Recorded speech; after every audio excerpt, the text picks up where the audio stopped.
আসসালামু আলাইকুম। জানিয়ে দিব এই মাত্র পাওয়া সংবাদ। প্রথমেই বলে দিচ্ছি সংবাদ শিরোনাম, এরপর বলবো বিস্তারিত। পুরো দক্ষিণ এশিয়া আজ এক হাড়হিম করা রাজনৈতিক অগ্নিকাণ্ডের সাক্ষী। আজ সবথেকে বড় ব্রেকিং নিউজ, দিল্লির এক গোপন চালেই চিরতরে বাজিমাত করলেন শেখ হাসিনা। কেন হঠাৎ বিএনপিকে ক্ষমতা ছাড়ার জন্য মাত্র 1.5 মাসের চূড়ান্ত ডেডলাইন দিল ভারত? পর্দার আড়ালে চলা এই ভয়ঙ্কর দাবার চালের আসল রহস্য কী, আর আগামীর ক্ষমতা দখলে কোন রোমহর্ষক সত্য লুকিয়ে আছে? বাঘিনীর এই শেষ থাবায় ওলটপালট হয়ে যাওয়া সব গোপন তথ্য জানতে ভিডিওটি 1 সেকেন্ডও না টেনে শেষ পর্যন্ত দেখুন। আরও জানাব, রাজনীতি ভুলে মির্জা আব্বাসকে নিয়ে আবেগঘন কথা বললেন নাসির উদ্দিন পাটোয়ারি। অসুস্থতার খবর শুনে যা বার্তা দিলেন তা নিয়ে দেশ জুড়ে আলোচনা। এতক্ষণ শুনছিলেন শিরোনাম, এখন বলবো বিস্তারিত। তাই ভিডিওটিতে একটি লাইক দিয়ে চ্যানেলটা সাবস্ক্রাইব করে সম্পূর্ণ ভিডিওটা মনোযোগ দিয়ে দেখতে থাকুন। পুরো বাংলাদেশ আজ এক অভাবনীয় রাজনৈতিক মোড় আর সব আন্তর্জাতিক সমীকরণ ওলটপালট করে দেওয়া এক ঐতিহাসিক ঘটনার সাক্ষী হয়ে থাকল। আজ সবথেকে বড় ব্রেকিং নিউজ আমাদের হাতে এসেছে। দেশের ক্ষমতার কেন্দ্রবিন্দুতে আজ এক বিশাল অগ্নিকাণ্ড ঘটেছে যখন খবর ছড়িয়ে পড়েছে যে দিল্লির এক বিশেষ কূটনৈতিক চালে শেখ হাসিনা পুনরায় রাজনৈতিকভাবে জয়ী হয়েছেন।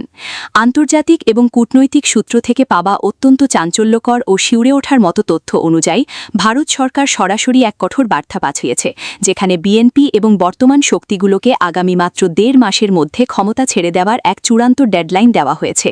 এই খবরটি ছড়িয়ে পড়ার পর থেকেই রাজধানীর প্রতিটি মোড়ে এবং সাধারণ মানুষের মনে এক বিশাল আতঙ্ক আর বিস্ময় সৃষ্টি হয়েছে। কিন্তু সবথেকে বড় ধামাকা আর আসল রোমাঞ্চকর খবর হল দিল্লির এই হঠাৎ কঠোর অবস্থান।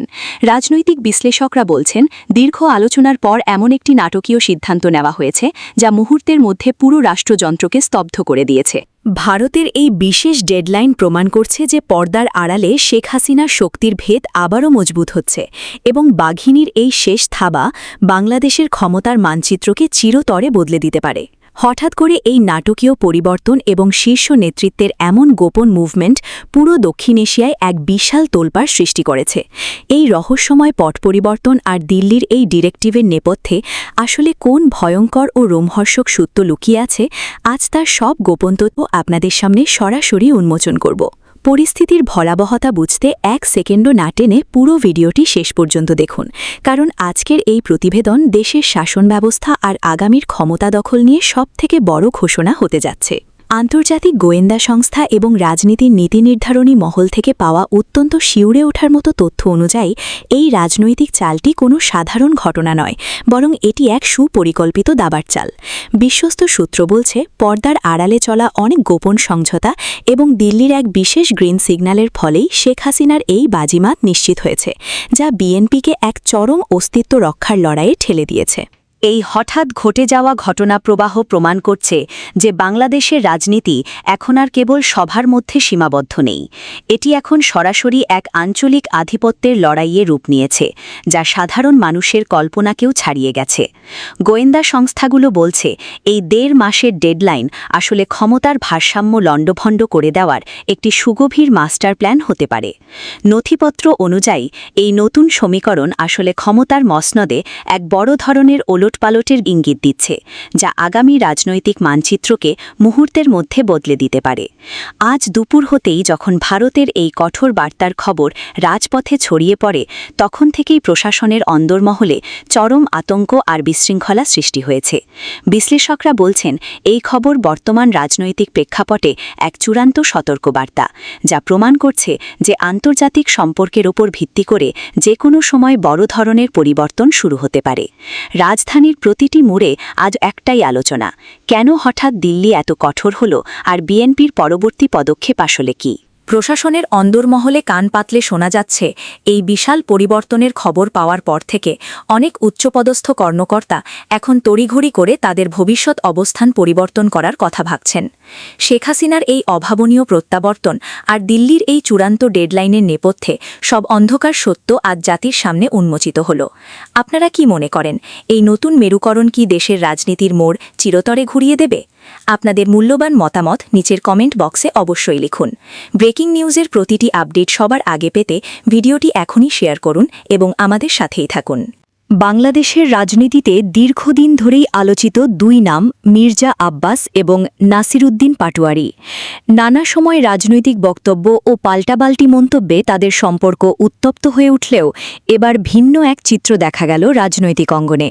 সম্প্রতি বিএনপির স্থায়ী কমিটির সদস্য মির্জা আব্বাস অসুস্থ হওয়ার খবর ছড়িয়ে পড়ার পর তার উদ্দেশ্যে এক আবেগঘন বার্তা দিয়েছেন জাতীয় নাগরিক পার্টি বা এনসিপির মুখ্য সমন্বয়ক নাসিরুদ্দিন পাটোয়ারি।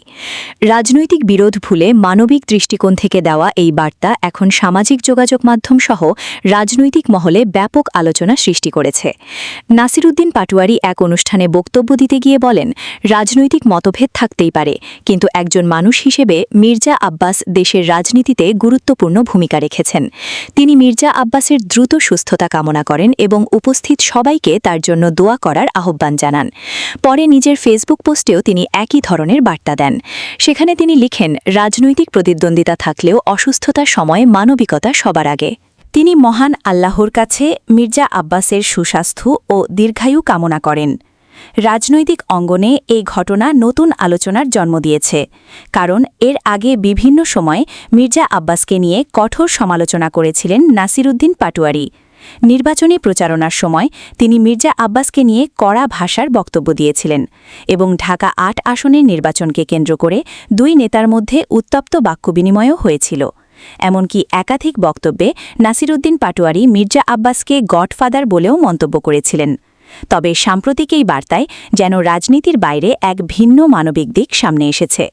রাজনৈতিক বিশ্লেষকরা বলছেন, দেশের রাজনীতিতে সহনশীলতা ও পারস্পরিক সম্মানের যে ঘাটতি রয়েছে, সেখানে এমন বার্তা ইতিবাচক উদাহরণ হতে পারে। অনেকেই মনে করছেন, রাজনৈতিক মতপার্থক্য থাকলেও ব্যক্তিগত সম্পর্ক ও মানবিক মূল্যবোধ ধরে রাখা রাজনীতির জন্য ভালো দৃষ্টান্ত। এদিকে নাসিরুদ্দিন পাটোয়ারির এই বক্তব্যের পর সামাজিক যোগাযোগ মাধ্যমেও ব্যাপক প্রতিক্রিয়া দেখা গেছে। কেউ এটিকে ইতিবাচক রাজনৈতিক সংস্কৃতির উদাহরণ বলছেন, আবার কেউ বলছেন এটি কেবল রাজনৈতিক কৌশল।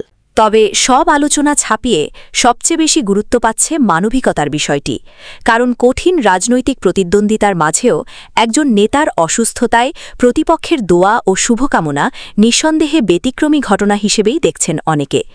বর্তমানে মির্জা আব্বাসের শারীরিক অবস্থা নিয়ে উদ্বেগ থাকলেও তার সুস্থতা কামনা করে বিভিন্ন রাজনৈতিক দলের নেতাকর্মীরা দোয়া করছেন বলে জানা গেছে।